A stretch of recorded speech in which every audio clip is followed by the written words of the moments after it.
Bonjour, nous allons aborder aujourd'hui le thème de la facturation des contrats informatiques.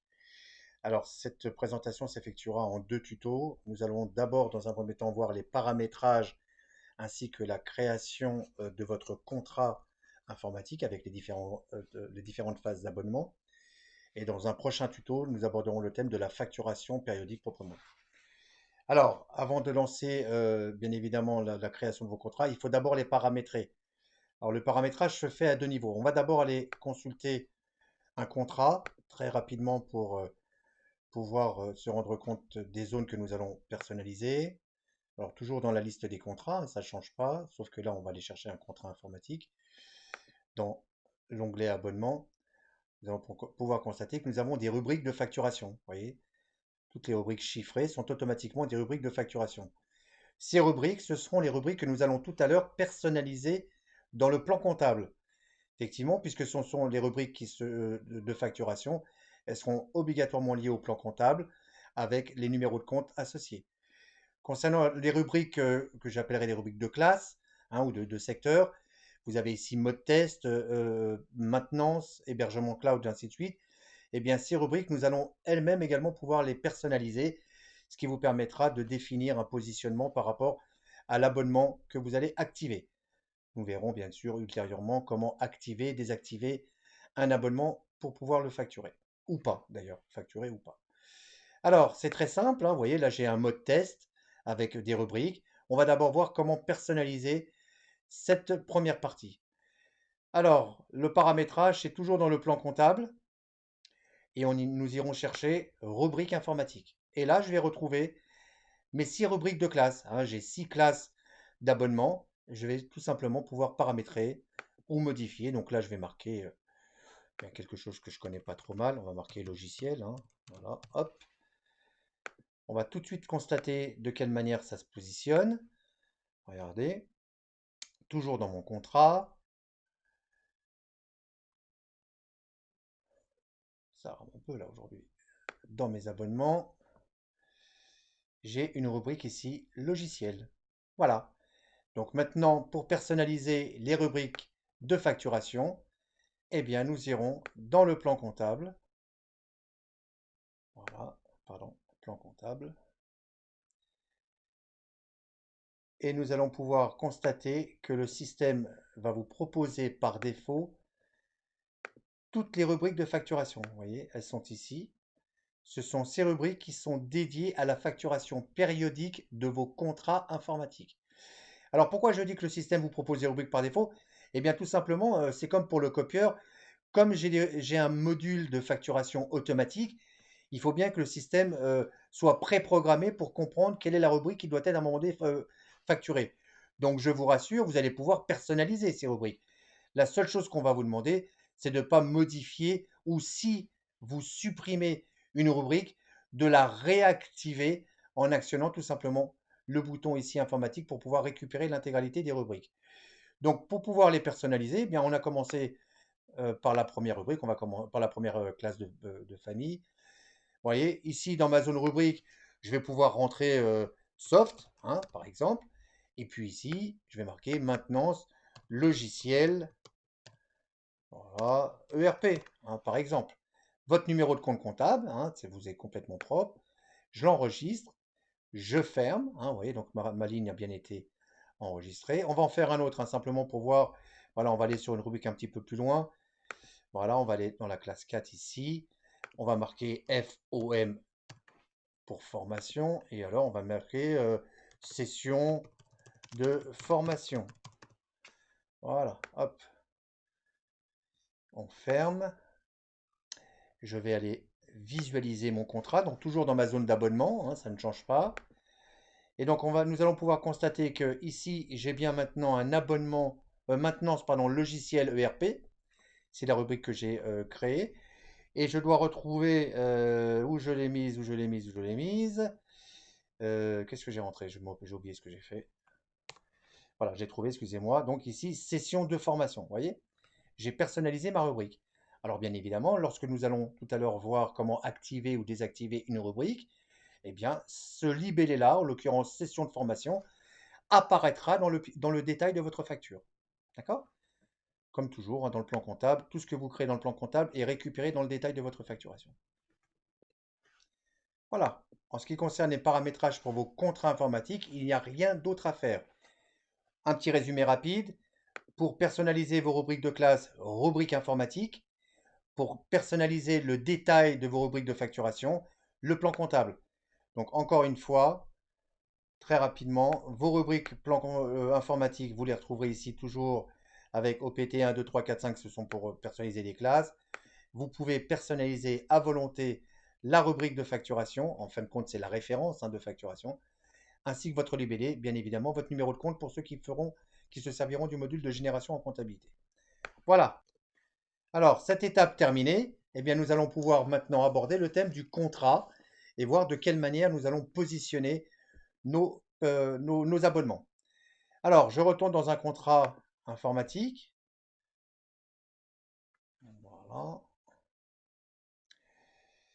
Et dans mon contrat, pour ceux qui ont déjà le module de génération des copieurs, hein, pour la bureautique, nous retrouverons exactement la même logique, hein. Les zones de facturation, les informations liées aux périodicités, la fréquence de facturation, c'est toujours la même chose. Si je facture mon contrat tous les mois, j'ai une fréquence mensuelle. Si je la facture au semestre, j'ai une fréquence semestrielle. Mon terme, pardon, terme échu ou terme à échoir, mes dates d'anniversaire, ma durée de contrat. Attention, toujours les dates les plus importantes dans le module. Celles-ci, vous pouvez très bien, dans l'absolu, ne pas les rentrer, ça ne me regarde pas. Par contre, celles-là, elles sont très importantes car c'est ces dates-là qui seront prises en compte dans le cadre de votre facturation.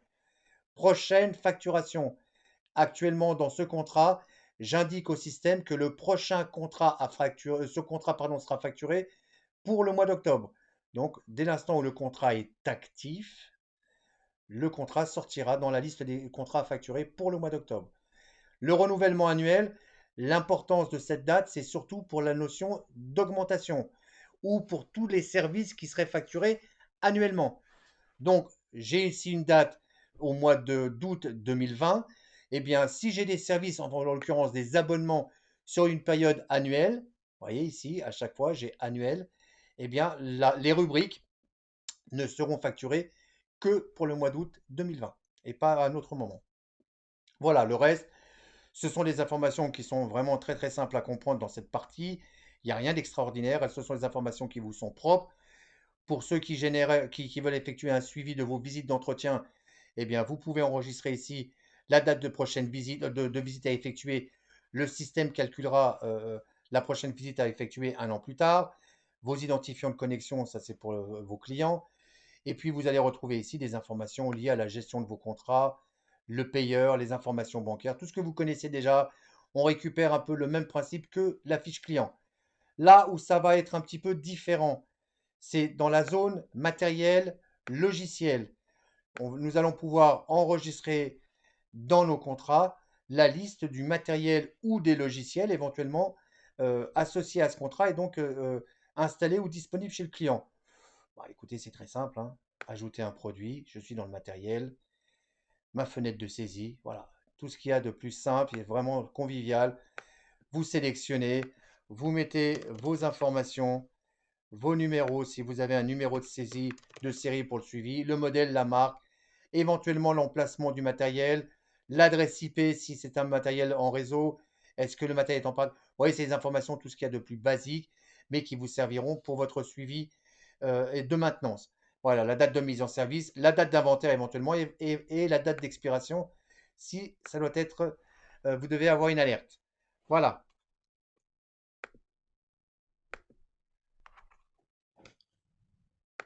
voilà. Donc maintenant pour le logiciel, c'est exactement la même chose, hein, voilà. Rien de très très très extraordinaire. Vous rentrez vos informations, vos zones détail. Donc on va quand même en rentrer une. Voilà, soft, éditeur Microsoft. Voilà. Vous pouvez rentrer des informations sur le nombre de licences. Voilà. Tout ça, ce sont des informations qui vous sont propres et qui n'ont aucune incidence dans le cadre de votre contrat. Voilà. Donc j'ai rentré mon logiciel. Ici, nous retrouverons, mais comme dans les contrats habituels, donc la liste des factures associées au contrat et bien évidemment une zone de commentaires. Bien. Alors, la partie la plus importante, ça reste quand même la partie abonnement, car c'est à partir de là où la facturation va pouvoir se déclencher. Alors, c'est très simple, regardez. Pour chacune des classes, vous avez un principe, hein, c'est de dire j'active ou je désactive cette classe pour la facturation.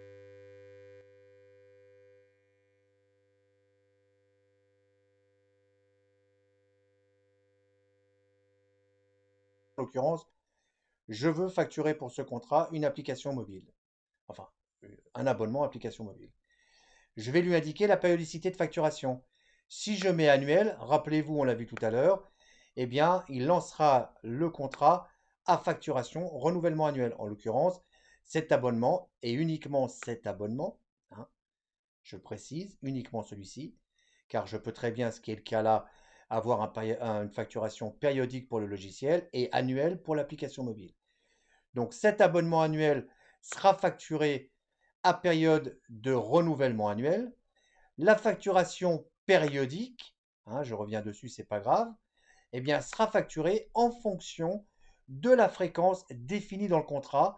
Là, en l'occurrence, une fois tous les 6 mois, donc à partir du 1er octobre. Vous voyez, c'est vraiment pas compliqué.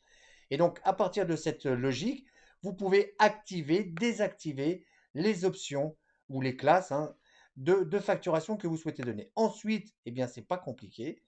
Vous avez ici pour chaque famille 3 options. Est-ce que c'est une facturation interne? Autrement dit, est-ce qu'on facture le client? Est-ce que l'abonnement est inclus par le bailleur? Dans le cadre d'un financement, pardon, je peux très bien avoir un abonnement d'application mobile pour mon client, mais en fait compte, je ne le facture pas parce que ça fait partie déjà du dossier de financement. Ou alors, je décide que cette rubrique est une rubrique offerte. Alors, c'est très important car la facturation d'une rubrique associée à l'option gratuit implique que dans votre facture, vous aurez une ligne au crédit et une ligne au débit. Autrement dit, si je décide de facturer, de lancer un abonnement de facturation serveur pour 10 euros par an, puisque c'est annuel, mais que je l'offre à mon client, eh bien sur ma facture, j'aurai abonnement, non, pardon, oui, c'est ça, abonnement serveur plus 10 euros, abonnement gratuit ou offert serveur, moins 10 euros. Autrement dit, égale 0 de facturation. Voilà, mais ça apparaîtra sur votre facture, ce qui permettra bien évidemment de gérer en même temps par la même occasion la comptabilité, puisque vous aurez vos écritures comptables équilibrées et correctes, conformes à votre facture. Voilà, donc c'est pas compliqué. Vous voyez, là, j'ai par exemple pour maintenance, j'ai une facturation interne, pardon, pour une facturation périodique. Donc, en fonction, encore une fois, de la fréquence définie dans le contrat, je vais avoir 2 lignes dans ma facture pour cette rubrique. Je vais avoir un abonnement logiciel pour 21 euros et un abonnement logiciel plus contrat à 25 euros. Donc, si je devais résumer la future facture de ce contrat, qu'est-ce que j'aurais? Eh bien, j'aurais pour le mois d'octobre, d'accord, puisque je suis sur une facturation semestrielle à partir du mois d'octobre. Donc, pour une période de 6 mois, je vais avoir un abonnement logiciel, donc abonnement matériel ici pour 15 euros. Je vais avoir en maintenance un abonnement logiciel de 21 euros plus un contrat à 25 euros. Concernant l'hébergement cloud, j'aurai une maintenance à 19 euros. Et c'est tout.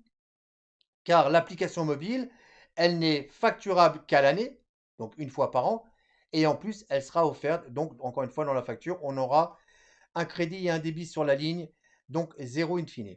Voilà, si je devais rajouter encore un module vraiment pour aller encore plus loin, donc là, je vais lui dire que c'est inclus par le bailleur, en sécurité inclus par le bailleur, périodique annuel, je vais lui rentrer ici 100 euros et ici 300 euros, ce qui va impliquer, puisque c'est inclus par le bailleur, que j'ai bien cette prestation fournie dans le cadre de mon contrat, mais ces 2 prestations n'apparaîtront pas dans la facture, car c'est inclus par le bailleur. Vous voyez, c'est vraiment pas compliqué, c'est très clair, il suffit de respecter les étapes, d'avoir d'abord vos paramétrages de définis et ensuite de bien comprendre la différence, hein, c'est vraiment pas compliqué, par rapport aux périodes de facturation, périodique en fonction de la fréquence, annuelle en fonction de la date de renouvellement, d'activer, surtout n'oubliez pas, d'activer ou désactiver, car même si j'ai des valeurs là, ce qui est le cas, si ma classe n'est pas activée, ça n'apparaîtra pas dans ma facture.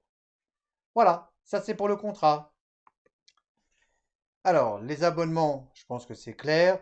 Bon, une petite dernière information sur cette zone, hein, la zone d'augmentation, il vous suffira simplement d'indiquer votre augmentation. Alors, une petite précision concernant le contrat standard. Si on définit un contrat comme étant standard, ça veut dire qu'on applique la même augmentation pour l'ensemble des contrats qui sont définis en contrat standard. Et cette augmentation se fait directement à partir des paramétrages système. Mais c'est très très rarement le cas. Voilà, on continue et on termine avec la présentation du contrat. On revient donc sur la page d'information. Dans le module financement, on retrouvera nos informations standards concernant votre contrat dans le cadre du financement. Mais je vais plutôt m'intéresser à cette partie, qui est une nouvelle partie disponible dans la nouvelle version. C'est la gestion des tickets. Donc la gestion des tickets, ça va vous permettre tout simplement de définir un nombre, dans le cadre où vous avez le module SAV bien évidemment, ça va vous permettre de définir un nombre de tickets autorisés sur une période. Et donc le compteur va automatiquement se dégréver en fonction des tickets ouverts dans le cadre du SAV. Donc c'est très simple, encore une fois, je vais définir une périodicité. Est-ce que mes tickets sont valables en fonction de la période de facturation? D'accord? Là, je vais mettre mensuel par exemple. Donc tous les mois, le contrat dispose de 10 tickets SAV. Donc, le système va, à chaque fois que vous allez ouvrir un ticket pour votre SAV, vous allez avoir ici la totalité qui va venir se positionner et le nombre de tickets qui va se dégréver jusqu'à vous alerter dans le SAV, bien évidemment. Il n'y a aucun intérêt que ça vous alerte directement sur le contrat.